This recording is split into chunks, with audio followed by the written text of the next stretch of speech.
8 young people who feel they have been written off by employers are living and working together on a training course run by Michel Roux Jr. Hey! Fuck off, you little hole. You are twice as likely to get a job if you have completed work experience. So Michel has arranged placements for the trainees in hotels and kitchens across central London. This week is a big week for them. Work experience. They should be really excited. You know, it's a chance for them to really prove themselves. Michel has placed trainees Dan, Sarah and Sophie at Fratelli's, a busy open-plan Italian restaurant in London's West End.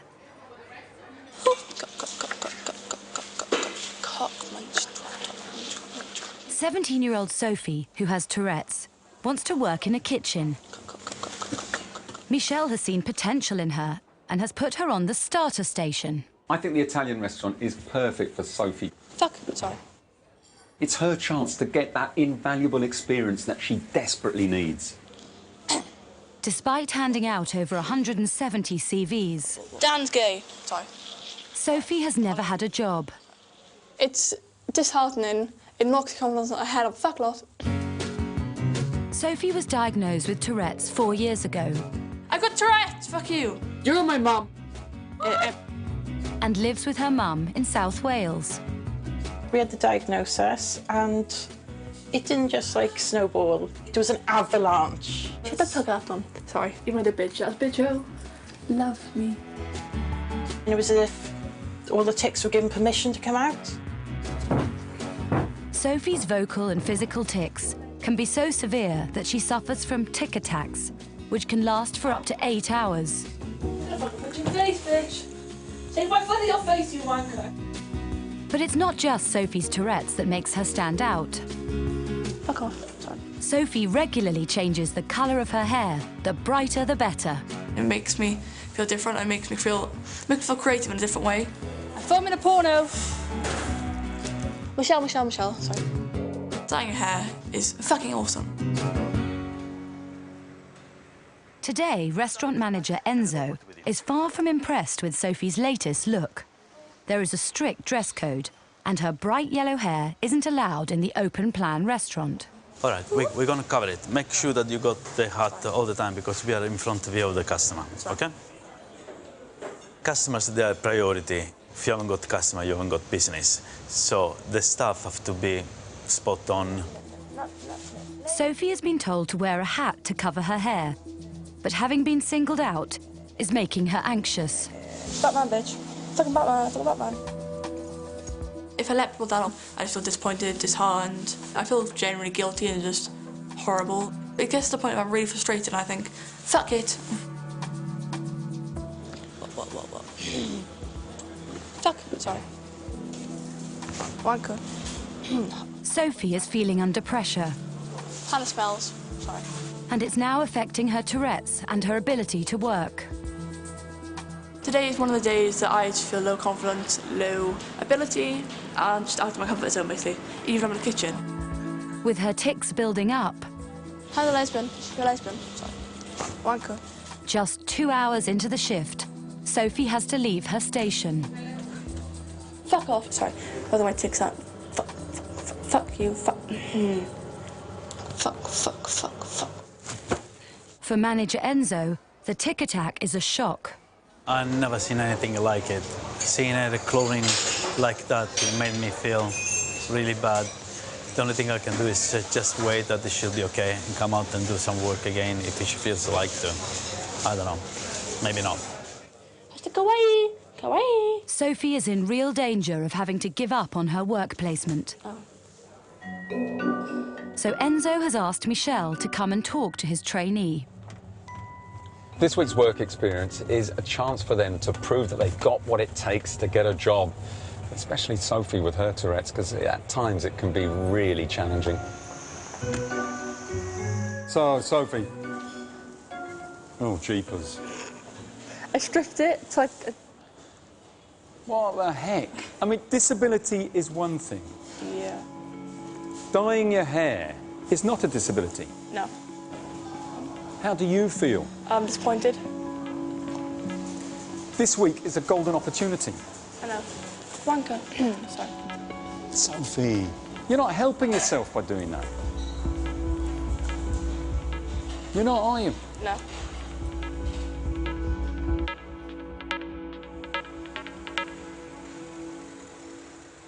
Whilst at Fratelli's, Michelle also wants to check up on 24-year-old Dan, who is blind.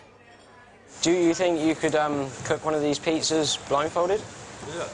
Cool. So much practice, it's probably within your muscles. Dan lost his sight 4 months ago. Detached retinas caused by type 1 diabetes led to him going blind in less than a year. Since I've lost my eyesight, it's been quite hard to find work. People kind of think, what's he going to do? Dan lives with his family in Dorset. He's a trained chef, and before he lost his sight, worked in an army barracks. I worked in the actual main kitchen, cooking a 3-course meal, lunch and breakfast for 1,400 to 1,800 soldiers. You think of somebody of his age shouldn't be having to go through what he's going through now. It's... I mean, we're all still coming to terms with it. I think Daniel's coming to terms with it better than the rest of us. Rub-a-dub-dub. Fight for the grub. Being on Michelle's course has helped Dan realise where he would be most able to find work. Bakery seems pretty much the right way to go for me. It's all about the feel, the texture, the smell, sort of cakes, pastries, breads. It's quite easy to determine whether it's cooked. At Fratelli's, using just smell and touch, Dan has learnt how to make the restaurant's speciality sourdough pizza. God, it smells good here, doesn't it? It smells amazing. Even when you've got a full belly in this place, the smell makes you hungry. Is this something that you could see yourself doing? It could be an option. It's like with anything, the more you practice it, the better you get with it. We're still trying to find the best place for Dan to be able to express himself and work to his full potential. I think there's a way. Obviously, speed is an issue, but I think he can pick that up. I think basic food prep, chopping onions, preparing mushrooms, tearing the mozzarella, the basil leaves, he can do as quick as somebody that's got full vision. That I'm sure of. No problem whatsoever. Oh, Best mozzarella I've ever tasted as well. that is good. Across town, at the 4-star Park Plaza Hotel, Beth and Annalie are teaming up with head porter George. We always have to make sure the guest is greeted properly, because guest is king. So when they come in, it's good afternoon, sir, good afternoon, madam. Whether it's morning, it's good morning, madam, good morning, sir. Good afternoon. Oh, yeah, I got it. Yeah? Excellent. Every day, over 1,000 guests stay at the hotel.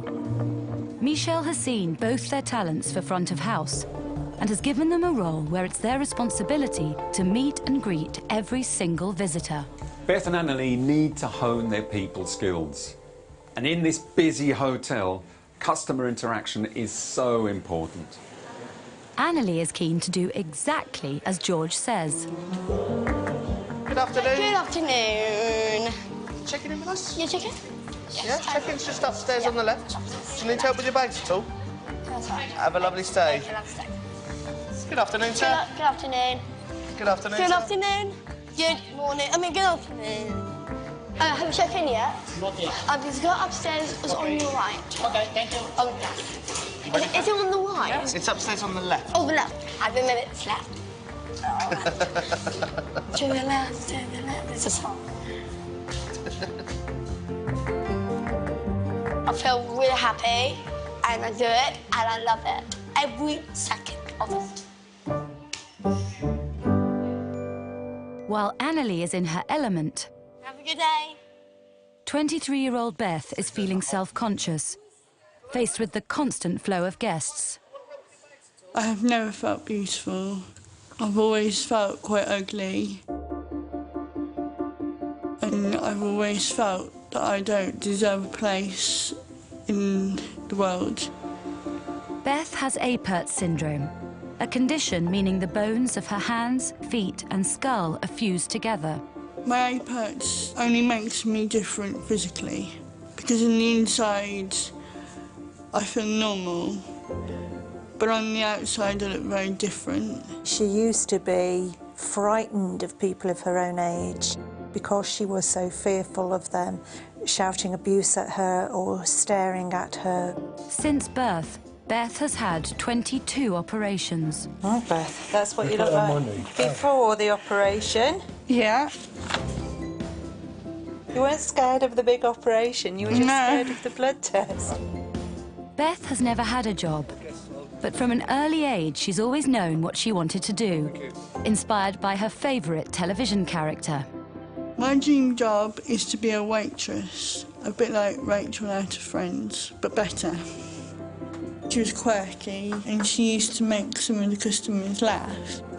Beth does have a lot of ability, so I'm hoping that she will be able to be in a position where she can prove that to other people and to herself. Good afternoon, madam. Good afternoon. Beth has joined Michelle's course to try and build her self-confidence. But the reality of facing hundreds of customers every hour is tougher than she imagined. Who's going to do the next one? You? I don't mind. Are you ready for it, Beth? Yeah? Yes. Go on then. Do you want to greet these guests coming in?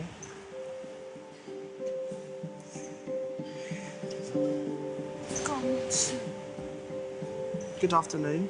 Just say welcome to the hotel. Are you checking in? And then just upstairs on the left is our check-in. Yeah? Yeah. Remember it? Yeah. Come.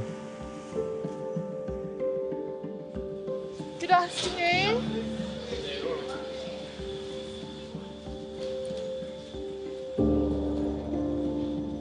Good afternoon, are you checking in? Thank you, madam. The reception is up at the top. Turn right. Turn right. There's a sign there. Have a lovely stay. Enjoy your stay. On the left. It's okay. Sorry. Hello, sir. Are you welcome to the hotel? Thank you. Okay. Would you like to come? Would you like me to get sorry. Would you, George? I've lost it again. You want to leave the luggage with us, sir? Perfect. Yes. Yeah? Let me take that for you, and I'll get a ticket right up for you. If you want to just come over, sir. Thank you. Whenever you're ready, you can bring them out here. I kind of forgot what I needed to say, and the more I tried to remember, the more I babbled. It all comes with practice. Yeah, so you get it after a little while. I've done it, I've messed up a few times. Everyone's messed up here, but you'll get it after a while. Beth must now prove that she can handle the pressure of a real job. When I meet someone new, I worry about what they think. I worry about what they're going to say. It doesn't just knock my confidence. It makes me really low, and I get quite angry with myself. I've never, ever, ever been challenged like this.